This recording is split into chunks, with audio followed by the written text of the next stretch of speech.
फर्क नहीं पड़ता।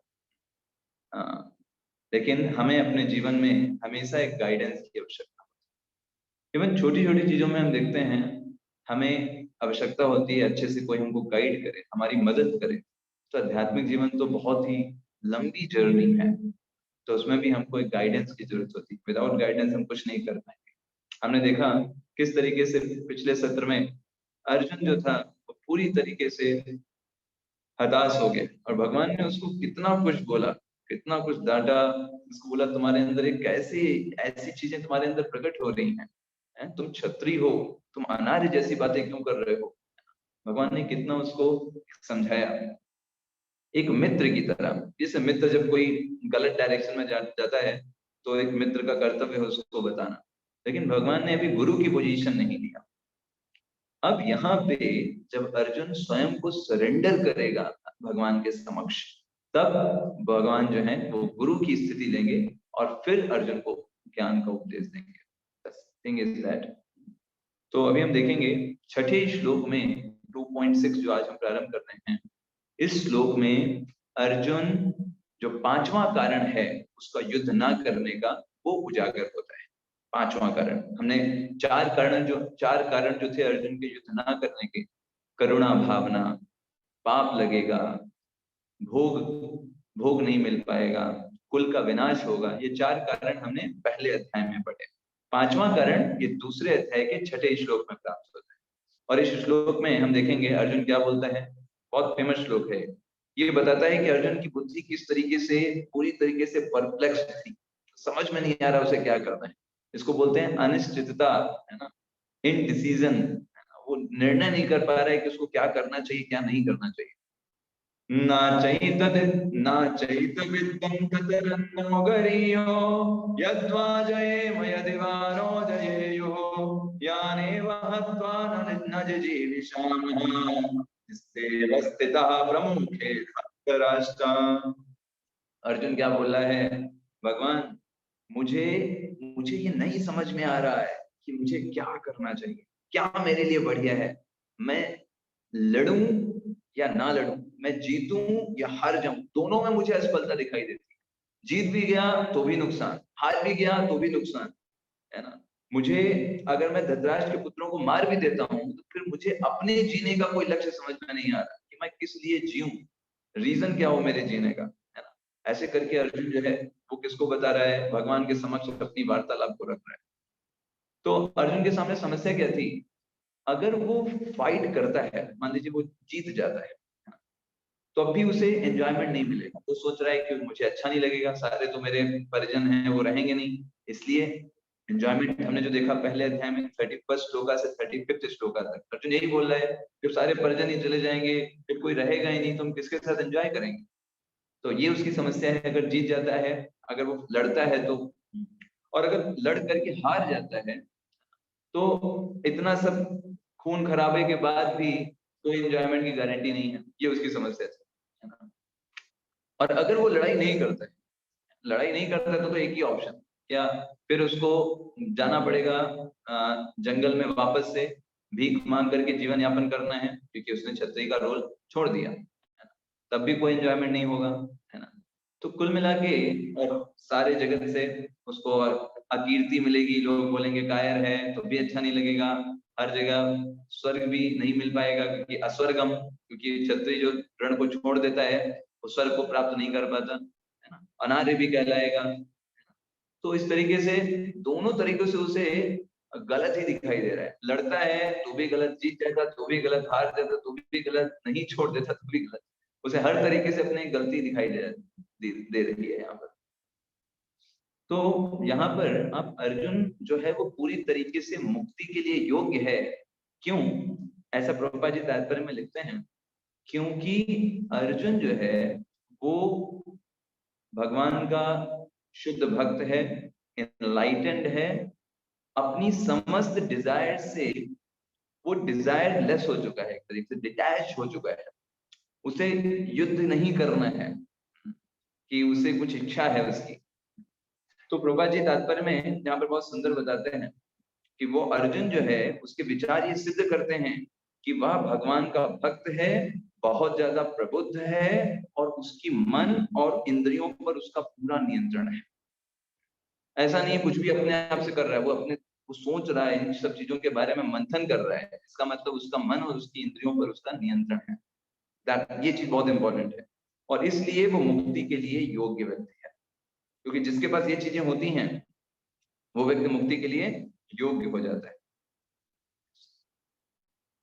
अब देखिए, जब अर्जुन ने इस तरीके से परप्लेक्सिटी उसके माइंड में हो गई, अब वो भगवान को सरेंडर करेगा। देखिए, हमारे जीवन में भी ऐसी समस्याएं आती हैं जब हमें समझ में नहीं आता है कि हमको क्या करना है, हमारे जीवन में क्या डिसीजन लेना चाहिए। अर्जुन की स्थिति ऐसी है, हमारे जीवन में भी ऐसी समस्या हो सकती है। जैसे आप सोच सकते हैं कि कोई एक गृहस्थ गृहस्थ एक व्यक्ति है, पति है मान लीजिए, उसका उस वो जो व्यक्ति है, वो अपनी माँ और अपनी पत्नी के बीच में जो एक कंपटीशन है, उसके कारण वो भी पढ़ सकता है परप्लेक्सिटी में कि उसे क्या करना चाहिए क्या नहीं करना चाहिए।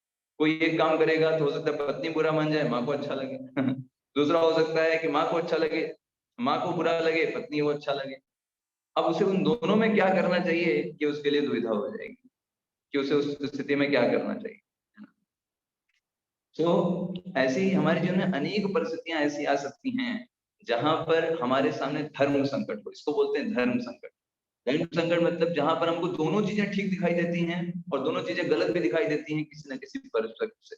तो उस समय किस तरीके से हम शरण में जाएं हमारे सीनियर्स के और उनसे गाइडेंस लें, वो हमको अर्जुन से सीखना चाहिए। देखिए, अर्जुन इस समय पूरे कुरुक्षेत्र मैदान में दोनों सेनाओं के मध्य में सबके सामने भगवान को सरेंडर कर रहा है। और वो 2.7, this is very famous shloka.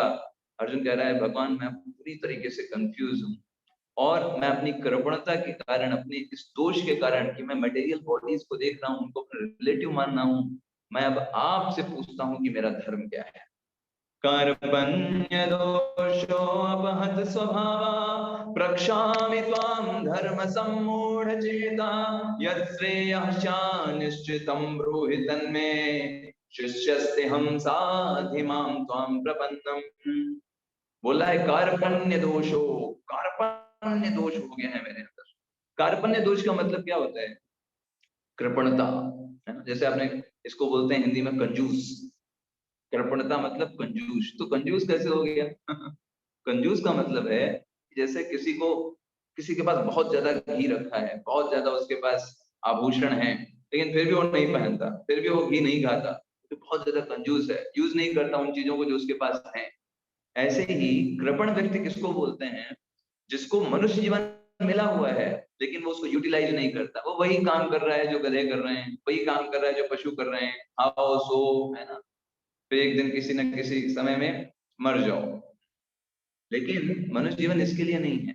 मनुष्य जीवन है हायर चीजों के बारे में जानने के लिए कि मैं कौन हूँ, मेरे जीवन का लक्ष्य क्या है, मनुष्य जीवन क्या है, 84 लाख योनियां क्या है, इन सब के बारे में मनुष्य जीवन समझने के लिए ये बहुत बड़ी हमारे पास एक संपत्ति है मनुष्य जीवन के रूप में। लेकिन जो व्यक्ति मनुष्य जीवन पाए हैं लेकिन उसका प्रयोग नहीं करते, वो वही काम कर रहे हैं जो पशु कर रहे हैं, तो ऐसे लोगों को कृपण बोला जाता है कि वही मेंटालिटी है बस, है ना। तो अर्जुन बोला है, कार्पण्य दोषो अपहत स्वभावा प्रक्षामि त्वाम धर्म सम्मूढ़ चेता। मुझे समझ में नहीं आ रहा है इसलिए मैं आपसे पूछ रहा हूँ, आप बताओ, है ना। यत् श्रेयम स्यात् निश्चितम ब्रूहि तन्मे, और निश्चित तरीके से बताओ कि क्या सही है क्या गलत है, आप बताओ। ब्रूहि तन्मे, बोलो आप, आपसे सुनना है, क्योंकि मेरा माइंड तो बहुत कुछ बोल रहा है, किसी को सही बता रहा है, किसी को सही बता रहा है, बट आप क्या चाहते हो? What is your desire, that वास्तव में धर्म क्या है? शिष्यस्ते हम साधि मां त्वां प्रपन्नम। अब मैं आपको सरेंडर करता हूँ। देखिए, एक्चुअल में इस श्लोका से ही अर्जुन ने युद्ध को जीत लिया। वास्तव में जो युद्ध चलता है वो हमारे अंदर चलता है, ईगो का। ईगो क्या होता है? मैं किसी से क्यों पूछूं, मुझसे बड़ा कोई कौन कैसे हो सकता है ना। मैं हूँ इस जगत में। आप देखिए, कोई व्यक्ति छोटा सा भी कुछ जॉब करता है, वो ऐसा चलता है जैसे वो पूरे दुनिया का मालिक हो। इतना जल्दी हम अहंकार के वशीभूत हो जाते हैं। लेकिन अर्जुन ने यहाँ पर अपने आप को दासत्व के रूप में भगवान के शरणागत में गए और उनको अपना गुरु के रूप में स्वीकार किया, उन्होंने जीत लिया बैटल, असली बैटल जीत लिया। वो तो सामने की बैटल तो छोटी बैटल है, असली बैटल जो चलती है, हमारा युद्ध चलता है हमारे मन के अंदर चलता है, वो असली युद्ध है। और अर्जुन ने भगवान को सरेंडर करके उस युद्ध को जीत लिया। अब यहाँ पर प्रभुपाद जी तात्पर्य में बहुत अच्छा बताते हैं, कि बहुत सुंदर और बहुत बड़ा तात्पर्य लिखते हैं प्रभुपाद जी इसके इसके अंदर में, और बताते हैं कि किस प्रकार से ये भौतिक दुनिया इस तरीके से बनाई गई है कि हम कितना भी प्रयास कर लें यहाँ पर वेल सेटल्ड होने का, कितने भी आधुनिक उपकरण लगा लें, कितना भी हम अच्छी जॉब कर लें, कितना भी अच्छे तरीके से हम अपने फैमिली को सेटल करने का प्रयास करें, लेकिन ये भौतिक दुनिया बनाई इस तरीके से गई है कि किसी ना किसी दिन आप भी अर्जुन की तरह खड़े होंगे और आपको समझ में नहीं आएगा कि आपको क्या करना है। ये इस दुनिया को बनाने का पर्पस है, ये बनाया ही ऐसा गया है, इसलिए इसको बोलते हैं कुंठ। भगवान का धाम है वो है वैकुंठ ये है कुंठ। यहाँ पर अनेक प्रकार से आप चिंताग्रस्त रहेंगे ही, आप भले मुकेश अंबानी, टाटा, बिरला हो, जेफ बेजोस हो, बिल गेट्स हो, लेकिन चिंता से दूर नहीं हो सकते। आपको प्रत्येक क्षण इस जगत में चिंता रहेगी, और वो इसीलिए है ताकि आप अर्जुन की तरह भगवान की शरण में जाओ। Yes, thing is that, purpose वही है। क्यों बार बार चिंता है? हम तो चिंता के लिए प्रयास नहीं करते, क्यों बार बार चिंता आ जाती है? क्योंकि भौतिक दुनिया इस तरीके से बनाई गई है ताकि हम हर पल भगवान की शरण लें, भगवान के भक्तों की शरण लें। द थिंग इज दैट, जैसे अगर आपसे कोई पूछे जंगल में आग कैसे लगती है ना, तो कोई लगाता नहीं है जंगल की आग, वो बस लग जाती है, उसका स्वभाव होता है। पत्ते रगड़ते हैं आपस में, और आपस में रगड़ने से आग लगती है, और इतनी भयावह आग लगती है कि कोई भी नहीं बुझा सकता।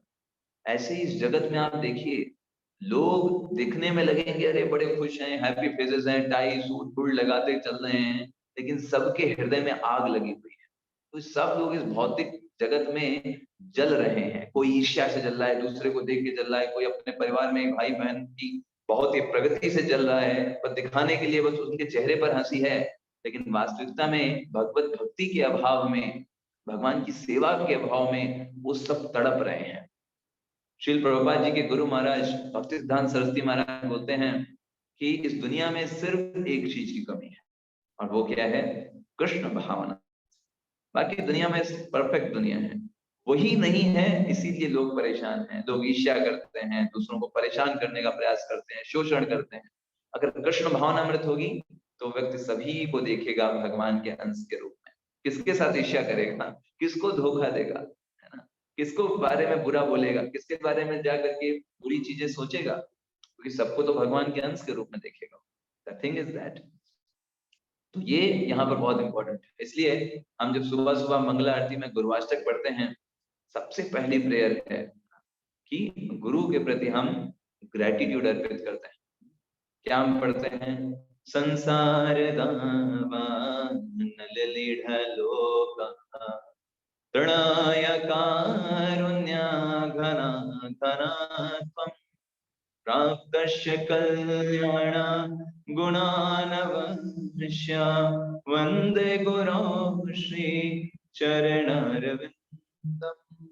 संसार दावा नल का, ये संसार जो है दावा नल की तरह है, आग लगी हुई है इसमें। और जो गुरु होते हैं वो भगवान की समुद्र रूपी जो करुणा है, तो समुद्र में जैसे बहुत पानी है लेकिन वो हमारे काम का नहीं है, लेकिन जो बादल होते हैं उस समुद्र रूपी पानी को खींच करके हमारे तक ला करके वर्षा करते हैं, शुद्ध पानी बना करके, है ना? वैसे ही भगवान की जो करुणा है, जो हमारे लिए एक्सेसिबल नहीं है, तो गुरु वहां से उस करुणा को लेकर के हमारे पास आकर के वर्षा करते हैं। और हमारी स्थिति कैसी है? संसार दावा नल लीढ़ लोका, संसार रूपी दावा नली जो आग लगी हुई है, इसमें जले भुने हम यहाँ पर बैठे हैं, लेकिन उनकी करुणा के कारण हम भगवान की उस करुणा को अपने जीवन में प्राप्त कर पाते हैं। सो प्रभुपाद जी तात्पर्य में बताते हैं कि प्रामाणिक गुरु के पास जाना आवश्यक है। इस संसार में गुरु तो बहुत हैं, लेकिन प्रामाणिक गुरु जो है वो हमारे जीवन में हमको समुचित पथ निर्देशन प्रदान कर सकते हैं। क्योंकि प्रामाणिक गुरु की खासियत क्या होती है कि वो स्वयं के आधार पर कुछ भी नहीं बताते। प्रामाणिक गुरु मतलब वो शास्त्र के आधार पर चीजों को बताते हैं। अगर कोई गुरु बोले कि भाई मेरा मत ऐसा है कि आपको ये करना चाहिए, तो भाई है कौन आप जो आपका मत है? आपका मत नहीं, शास्त्र क्या बोलते हैं वो बताइए। गुरु का मतलब जो शास्त्र के बारे में बताए, गुरु साधु शास्त्र, ये बहुत इंपॉर्टेंट है। प्रभुपाद जी तात्पर्य में इसलिए बहुत सुंदर तरीके से इसको एक्सप्लेन करते हैं, आप इसको बहुत अच्छे से पढ़िएगा। साथ में प्रभुपाद जी लास्ट में बताते हैं कि कई लोग, मूर्ख लोग ऐसे होते हैं, अर्जुन ने देखिए क्या किया, भगवान कृष्ण को सरेंडर किया। लेकिन कई लोग बोलते हैं कि हमें भगवान कृष्ण को सरेंडर नहीं करना है, भगवान कृष्ण की आत्मा को सरेंडर करना है, या कोई ऐसी चीज को सरेंडर करना है जो अजन्मा है, जिसका कभी जन्म नहीं होता। हाँ, तो प्रभुपाद जी बोलते हैं कि अरे इन मूर्खों को पता नहीं है कि भगवान और उनकी आत्मा में कोई अंतर नहीं है। भगवान का तो पूरा शरीर ही दिव्य है। ईश्वरः परमः कृष्ण सच्चिदानंद विग्रह अनादिरादिर गोविंद सर्व कारण कारणम। भगवान का तो पूरा शरीर सत्य चित और आनंद से मिलकर के बना है।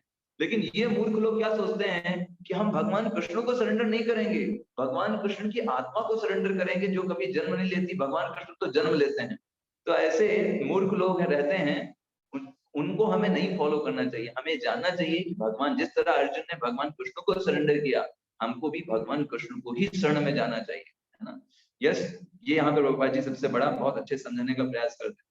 देखिए ऐसे ही भगवत गीता बहुत सारी आपको मिलेंगी समाज में, है ना। कोई भगवत गीता ये, भगवत गीता वो, कोई भगवत, अलग अलग लोगों ने अलग अलग टीकाएं लिखी हैं। सबसे ज्यादा कमेंटेड बुक भगवत गीता ही है पूरे विश्व में। जो पाता है अपने मन और विचारों को भगवत गीता में लगा करके, उसके ऊपर भगवत गीता का लोगो लगा करके दे देता है।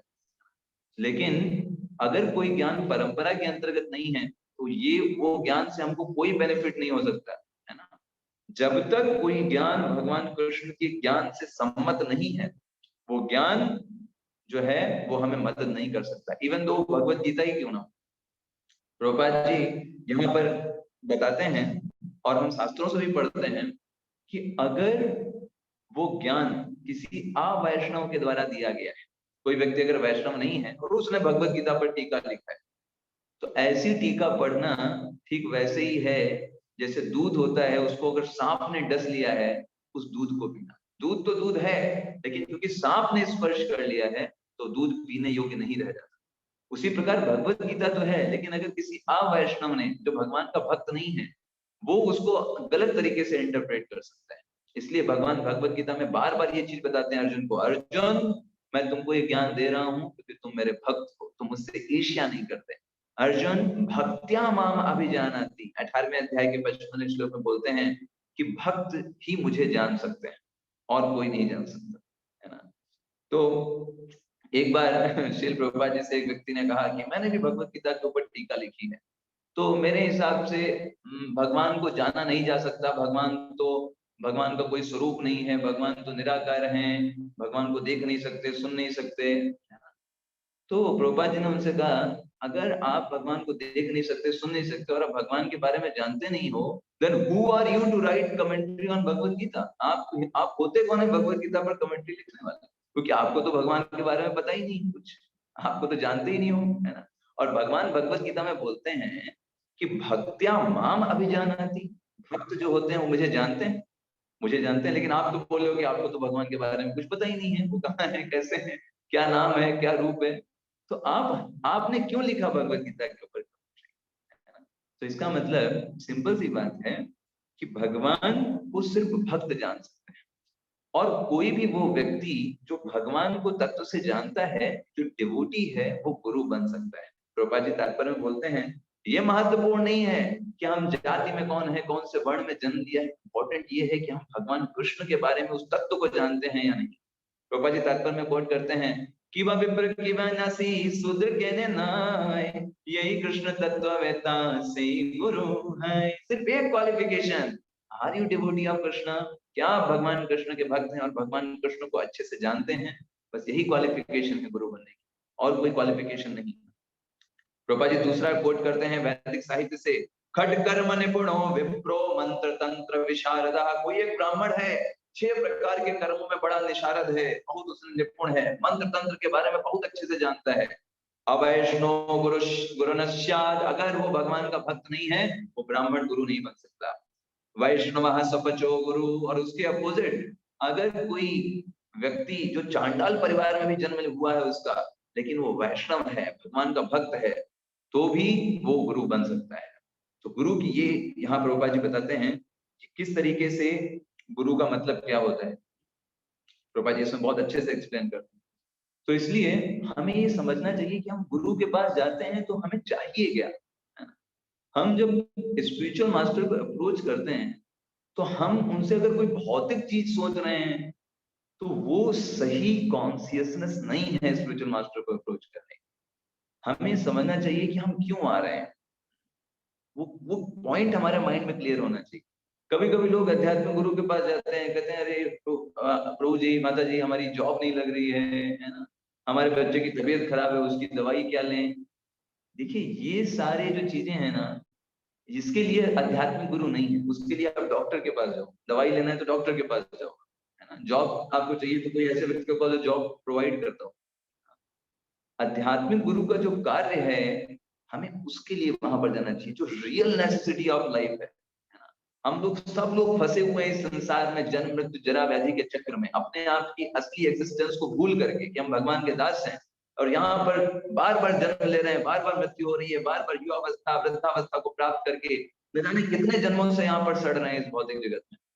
और उस स्थिति से हमको निकालने के लिए गुरु हैं उपस्थित, और उनके पास जाकर के हम तुच्छ चीजें मांग रहे हैं कि हमको ये दे दीजिए, वो दे दीजिए, इसमें मदद कर दीजिए, उसमें मदद कर दीजिए। उनसे हमें स्पिरिचुअल इंक्वायरी करनी चाहिए, कैसे हम भक्ति में प्रगति कर सकते हैं, कैसे अपने अंदर सेवा भावना की वृद्धि कर सकते हैं, है ना? कैसे अपने हम माला बढ़ा सकते हैं, कैसे हम भगवान के नाम का जप और अच्छे से करें ताकि हम भगवान की और अच्छे से सेवा कर पाए। ये सब चीजों के लिए गुरु के पास जाना चाहिए। बाकी ये पॉइंट क्लियर होना चाहिए हमारा। प्रभुपाद जी इससे तात्पर्य में बहुत सुंदर तरीके से इसका बताते, इसको इसके बारे में बताते हैं। अर्जुन ये चीज पूछ रहा है कि आप मुझे बताओ क्या मेरे लिए श्रेय है। दो चीजें हैं, श्रेयस और प्रेयस। श्रेयस का मतलब होता है जो लॉन्ग टर्म के लिए होता है, लॉन्ग टर्म गोल, उसको बोलते हैं श्रेयस। प्रेयस का मतलब होता है छोटी मोटी चीजें, है ना, कुछ खाने को मिल जाए, है ना, कुछ हमको अच्छे से घूमने को मिल जाए, ये सब चीजों के लिए प्रेयस। श्रेयस मतलब जो लॉन्ग टर्म गोल होता है। लॉन्ग टर्म गोल क्या है कि हम भगवान के शुद्ध भक्त बने, भगवान की सेवा भावना बढ़े हमारे हृदय में। और प्रेयस क्या है, खाने को अच्छा मिल जाए, घूमने को अच्छा मिल जाए, पहनने को अच्छा मिल जाए, ये प्रेयस।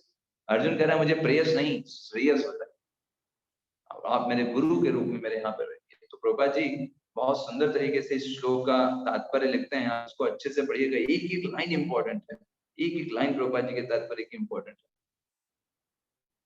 तो जब तक ये यहाँ पर कोड भी आता है कि जब तक कोई व्यक्ति अपने शिष्यों को, इतनी क्षमता उसके अंदर नहीं है कि वो अपने सारे शिष्यों को इस भौतिक जगत से निकाल सके, उसे गुरु नहीं बनना चाहिए।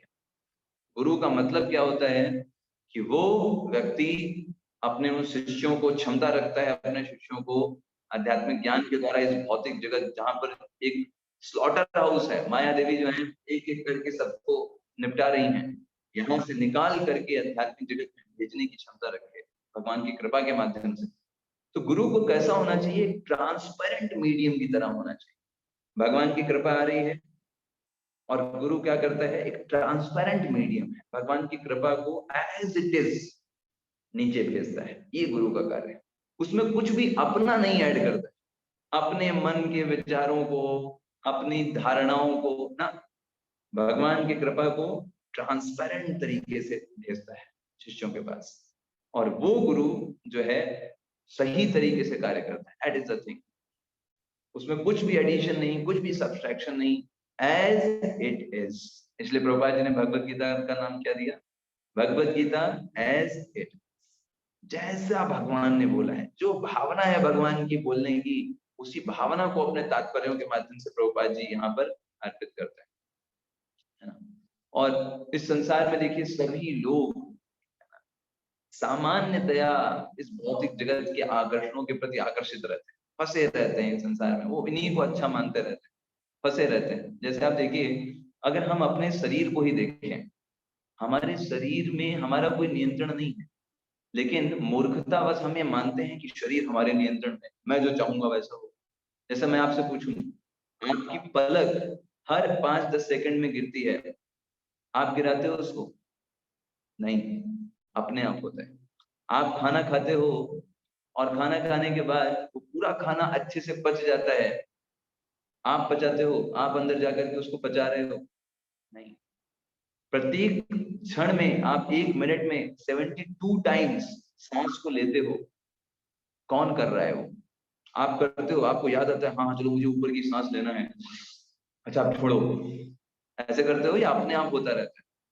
अपने आप होता रहता है। तो ये सारी चीजें हमारे शरीर को नियंत्रण कर रही हैं। इवन हमारा शरीर ही नियंत्रित हो रहा है। इन सब चीजों पे हमारा नियंत्रण नहीं है। यदि कोई सांस रोक दे, हम कुछ नहीं कर सकते। लेकिन मूर्खता बस हमें मानते रहते हैं कि हम चीजों को कर रहे हैं, हमें किसी की जरूरत नहीं। लेकिन रियल थिंग क्या है कि जब व्यक्ति को समझ में आए कि मैं बहुत तुच्छ हूँ और मुझे आवश्यकता है स्पिरिचुअल गाइडेंस की, आई नीड असिस्टेंस, ये अंदर से फीलिंग होनी चाहिए, है ना? Without without the mercy of guru I can not do anything. तब व्यक्ति को गुरु के पास अप्रोच करना चाहिए। सिंपल फैशन के लिए, अपने आप को दिखाने के लिए, आप देखेंगे समाज में लोग बहुत ऐसे मिलेंगे, हमने भी गुरु कर लिया, क्या गुरु कर लिया तो किया क्या? वही सब कुछ वैसे चल रहा है ना? गए थे गुरु के पास, दीक्षा मिल गई, तो अभी कुछ बदलाव नहीं, भाई सब कुछ वैसे ही चल रहा है। अच्छा कुछ परिवर्तन किया जीवन में? नहीं, बस गुरु जी थे, उनको दक्षिणा दे दिया, गुरु जी खुश, और उन्होंने हमको माला दे दिया, हम खुश। बस गुरु जी अपने रास्ते और शिष्य जी अपने रास्ते। जैसे गुरु वैसे ही चेला। नरक में होगम ठेला ठेला ठेलम ठेला आता है, दोनों लोग नरक जाएंगे, ऐसे गुरु भी और ऐसे चेले भी। क्योंकि ये कोई मजाक नहीं होता है। गुरु बनाना, शिष्य बनाना, ये कोई मजाक नहीं है, बहुत बड़ी रिस्पॉन्सिबिलिटी, बहुत बड़ी रिस्पॉन्सिबिलिटी। यस। तो ये कोई मजाक या फैशन का काम नहीं है, गुरु बना लेते हैं। ये एक धारणा का है कि मैं अपने जीवन के मूलभूत प्रश्नों के प्रति जिज्ञासु हूं, मुझे जानना है कि भगवान कौन है और इस स्पिरिचुअल लाइफ को सीरियसली आगे बढ़ाना है। जब इस तरीके का कन्विक्शन डेवलप कर लेता है कोई व्यक्ति, तब उसको जीवन में गुरु को स्वीकार करना चाहिए। गुरु को स्वीकार करना मतलब क्या है? Now onwards I will not listen of my mind. आज के बाद मैं अपने जीवन में अपने मन की नहीं सुनूंगा, क्योंकि मन हमेशा डिक्टेट करता रहता है, ये वो ये वो ये। लेकिन जब हम गुरु के वाक्यों को स्वीकार करके उनको प्रसिद्ध करने के लिए कार्य करेंगे, अपना लाइफ डेडिकेट करेंगे, तब व्यक्ति को गुरु स्वीकार करना चाहिए। तब वो योग्य व्यक्ति है गुरु को स्वीकार करने का। yes. तो हम देखते हैं इस संसार में, प्रभुपाद जी बताते हैं, दो, कृपण और ब्राह्मण, दो लोग होते हैं। कृपण का मतलब जो व्यक्ति कृपणता के कारण इस मनुष्य जीवन का उपयोग नहीं कर रहा है, उसको स्किन डिजीज है, त्वचा रोग है। त्वचा रोग मतलब क्या है? त्वचा रोग का मतलब है वो व्यक्ति सोचता है कि जो मेरे से उत्पन्न हुए लोग हैं, जो ये मेरी फैमिली है, ये सब लोग मुझे बचा लेंगे, मुझे जब कोई तकलीफ आएगी मेरी फैमिली मुझे बचा लेगी, है ना? या फिर वो ये सोचे कि मेरे फैमिली में अगर किसी को समस्या आएगी तो मैं उसको बचा लूंगा। इसको बोलते हैं त्वचा रोग, प्रभुपाद जी बोलते हैं। एक्चुअल में कोई कुछ नहीं कर सकता। जब जाना होगा इस संसार से, आप कितने भी धनी हैं, कितने भी पावरफुल हैं, कितने भी लोगों को आप इकट्ठा कर सकते हैं, लेकिन जब आपको इस संसार को छोड़ करके जाना होगा, एक सेकंड भी मोहलत नहीं दी जाएगी और आप किसी को भी नहीं रोक सकते। लेकिन स्किन डिजीज के कारण, त्वचा रोग के कारण हम क्या सोचते हैं? नहीं नहीं नहीं, मैं बचा लूंगा अपने परिवार के लोगों को, है ना? मुझे समस्या आएगी तो मेरे परिवार के लोग बचा लेंगे, मेरे परिवार के अगर किसी सदस्य को समस्या आएगी तो मैं बचा लूंगा। इसको बोलते हैं त्वचा रोग। और ऐसे लोग सिर्फ कुत्ते बिल्लियों की तरह ही जीवन जीते हैं, विदाउट अंडरस्टैंडिंग कि हम कौन हैं, हम आत्मा हैं, शरीर नहीं है, है ना? यस। आप देखो इस संसार में प्रत्येक व्यक्ति, हर एक व्यक्ति किसी ना किसी की सेवा कर रहा है। बिना सेवा किए वो रह ही नहीं सकता। एक वेटर जो कस्टमर आते हैं उसकी सेवा करता है, एक अध्यापक अपने सारे विद्यार्थियों की सेवा करता है ना? एक माता अपने बच्चे की सेवा करती है। इवन आप शेर को देखोगे, शेर इतना खूंखार व्यक्ति है खूंखार जानवर है, फिर भी वो अपने बच्चों से सेवा करता है और उनको प्रेम करता है। डॉक्टर पेशेंट की सेवा करते हैं। लेकिन ये सारी सेवाएं जैसे ही मृत्यु के द्वारा बंद हो जाती है। आप सेवा करना चाहते हैं पेशेंट की, पेशेंट जिंदा ही नहीं रहा, लो अब कैसे करोगे सेवा है ना। आप सेवा करना चाहते हैं अपने माता पिता की, अपने दादी बाबा की, लेकिन वो तो चले गए, शरीर छोड़ दिया। बहुत प्रेम करते थे आप उनको, आप उनकी बहुत सेवा करना चाहते थे, आपका बहुत अच्छा संबंध था, तो शरीर छोड़ेंगे एक ना एक दिन। Then how will you do, तो अब आप कैसे करोगे उनकी सेवा। तो इस संसार में तो ये नहीं जानते कि हमें अपने उस प्रेम को, अपने उस संबंध को कहाँ स्थापित करना है। ऐसी कौन सी जगह है जहां पर हम उस संबंध और उस सेवा को स्थापित करें तो वो सेवा और संबंध कभी खत्म नहीं होगा। और वो स्थान है जब हम भगवान की सेवा करना चाहते हैं, भगवान को प्रेम करना चाहते हैं।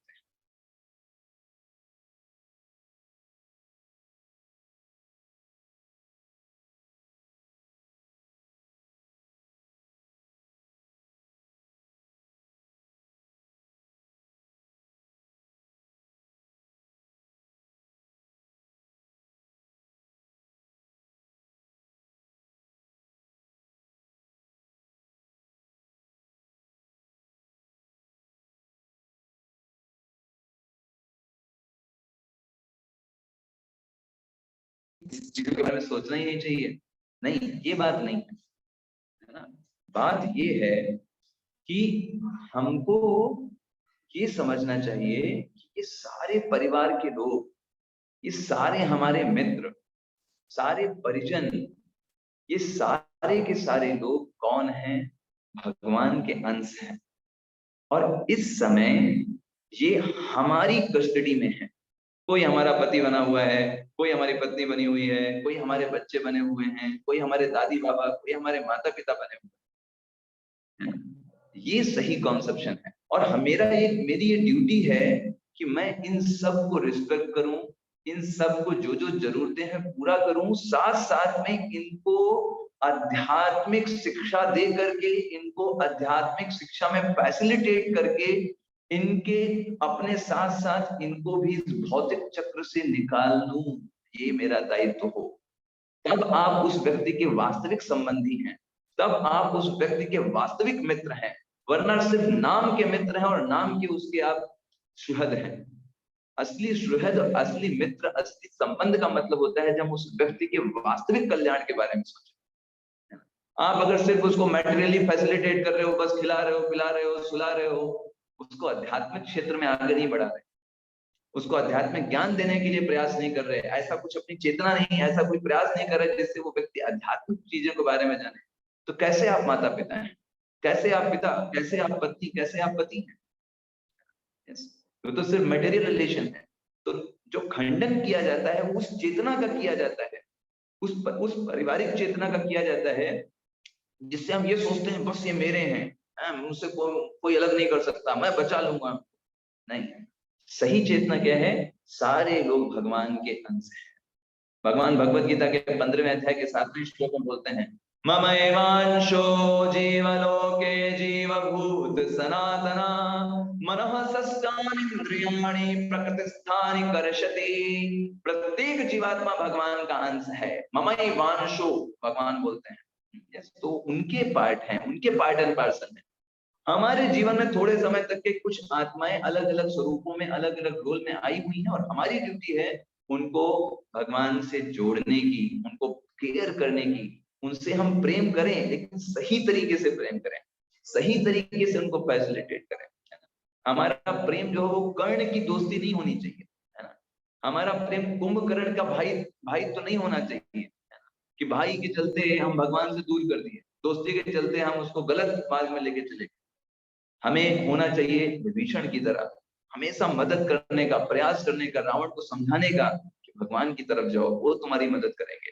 हमारा कार्य होना चाहिए हनुमान की तरह, जो एक गुरु बन करके जा रहे हैं, रावण को समझा रहे हैं, रावण भगवान की बात मान लो, भगवान की शरण में जाओ। हमेशा वो प्रयास होना चाहिए, तब हम वास्तविक संबंधी हैं, तब हम वास्तविक उन कोई भी गुरु हैं। यस, हमेशा गुरु का कार्य है हमेशा ये बताना, देखो भाई कोई भी नहीं बचा पाएगा, कृष्ण बचा सकते हैं, सिर्फ कृष्ण बचा सकते हैं, है ना। इस जगत में सब कोई बोल देगा एक दिन आई एम सॉरी, बड़े बड़े डॉक्टर भी बोल देंगे आई एम सॉरी, अब कुछ नहीं कर सकते, हमारे नियंत्रण में चीजें नहीं। बट कृष्ण कभी नहीं बोलेंगे आई एम सॉरी, वो हमेशा बोलेंगे you are welcome, you have given your life in my service, you are welcome in spiritual world. So वो हमेशा हमारे साथ हैं। और गुरु का कार्य यही बताना है। गुरु का कार्य ये बताना नहीं है कि भाई हम बहुत बड़े बन गए हैं, सब लोग हमारी सेवा करो, हमारी पूजा करो, हमारे गुणगान गाओ, है ना, ये बिल्कुल गलत है। गुरु का कार्य है ये बताना कि असली ग्लोरिफिकेशन के लिए हैं भगवान कृष्ण, असली ज्ञान भगवान कृष्ण दे रहे हैं, है ना, ये बताना गुरु का कार्य है। और कृष्ण से जोड़ना ये गुरु का कार्य है ना। इस तरीके से हम बढ़ते हैं अभी अगले श्लोक में। अगले श्लोक में हम देखेंगे क्वेश्चन नंबर श्लोक नंबर 8 में देखेंगे। नहि प्रपश्यामि ममापनुद्यात् यक्षोकस्मुक्षोषणमिन्द्रियाणाम् अवाप्य भूमावसं सपत्नं रद्धं राज्यं शुराणामपि चाधिपत्यम्। तो अभी अर्जुन क्या बोल रहे हैं, मुझे इतना दुख हो रहा है, इतना शोक हो रहा है कि सारी चीजें, सारी इंद्रियां, मेरी जो इंद्रियों को सुखाने वाली इस शोक को दूर कर सके, ऐसा मुझे कुछ भी दिखाई नहीं दे रहा है, इतना मुझे शोक लग रहा है ना। और मुझे अगर पूरा स्वर्ग पे भी राज्य मिल जाए तो भी मेरे इस शोक को दूर नहीं किया जा सकता। तो देखिए यही चीज बार बार हमको साथ समझाते हैं कि जीवन में जब दुख आते हैं तो वो भी हमारे लिए एक अच्छी चीज ही है, क्योंकि उन दुखों में हम खुद देखते हैं, है ना, हम थोड़ा अपना जो हमने एक कॉन्सेप्ट बना लिया है मैं मेरा, उससे निकल करके चीजों को देखते हैं। अभी अर्जुन ने यहाँ पर इन दुखों को किस तरीके से वो एक अपॉर्चुनिटी में कन्वर्ट कर रहा है वो हम देखेंगे।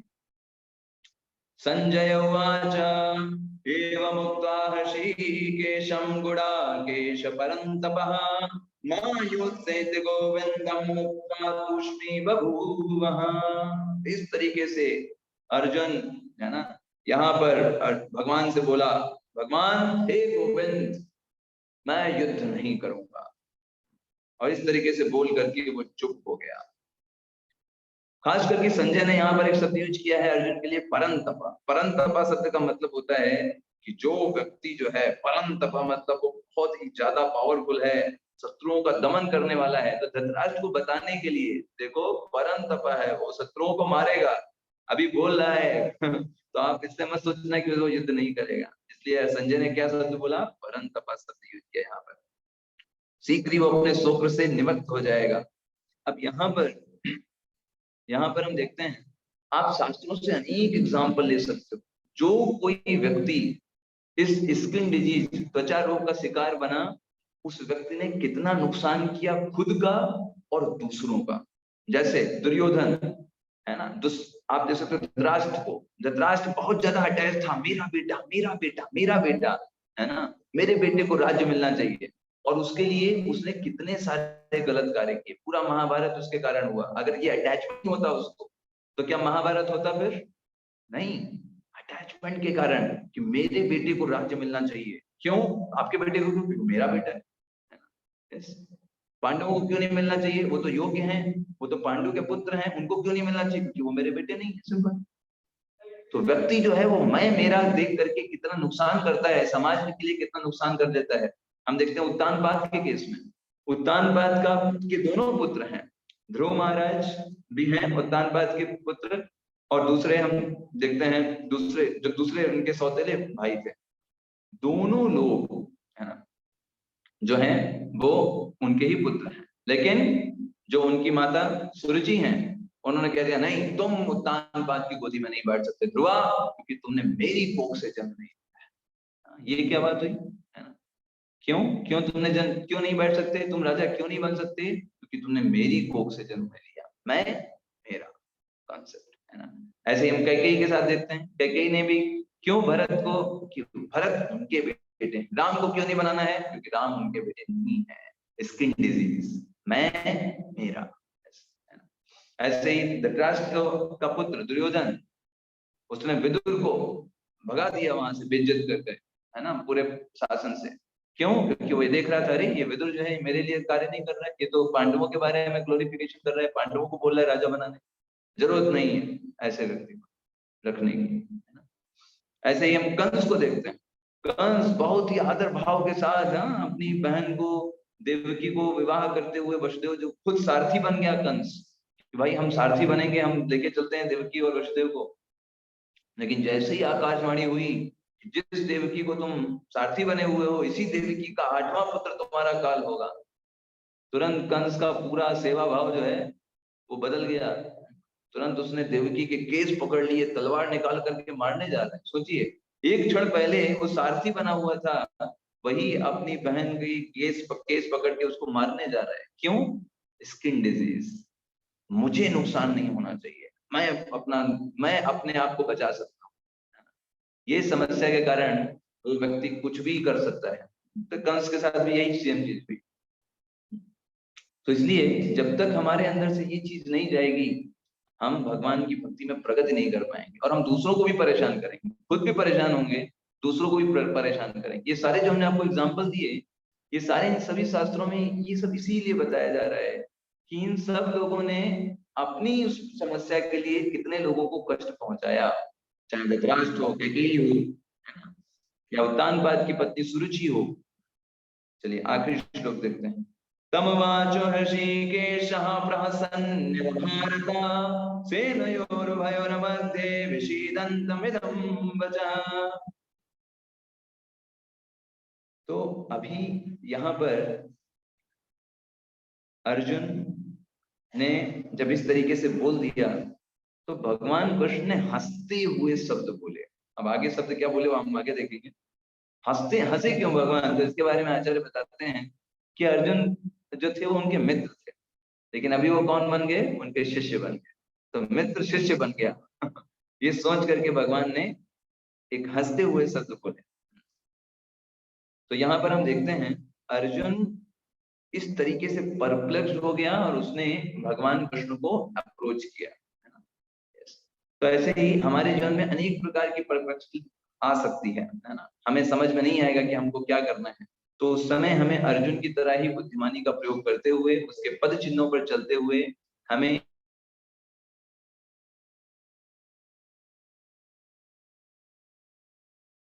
शास्त्रों के आधार पर हमको चीजों को समझाते हैं, और उस तरीके से हमें उनसे अप्रोच करके उनसे पूछना चाहिए। इसलिए समस्त शास्त्र बताते हैं कि तत् विज्ञानार्थम स गुरुमेवा अभिगच्छेत्।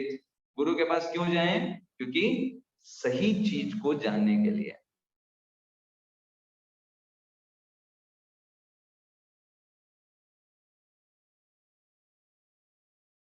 ये सब चीजों के बारे में जानने के लिए, इसलिए शास्त्र में आता है आचार्यवान पुरुषो वेदा। जो व्यक्ति अपने गुरु को अपने हृदय में धारण करके रखता है, वो समस्त ज्ञान को जानता है, सारे शास्त्रों के ज्ञान को जानता है। यस, जिसने इस तरीके से, तो अर्जुन ने अभी भगवान कृष्ण को बोल दिया, बहुत हो गई मित्र की बातें, अभी आप हैं मेरे गुरु, और आप मुझे बताइए कि मुझे अपने जीवन में क्या करना है। यस, चलिए, तो आज हम यहीं पे विराम देंगे आज के सत्र को, और अगले सत्र में हम देखेंगे किस तरीके से भगवान अर्जुन को गाइड करते हैं, किस तरीके से वो आत्मा ज्ञान देंगे, अर्जुन को आत्मा से संबंधित ज्ञान देंगे, और उसको समझाएंगे शास्त्र के बारे में, आत्मा के बारे में, कि कैसे तुम आत्मा हो, तुमको कोई कुछ नहीं कर सकता, और तुम मेरे अंश हो। ठीक है, ओके। हरे कृष्ण। हरे कृष्ण प्रभु जी। हरे कृष्ण प्रभु जी।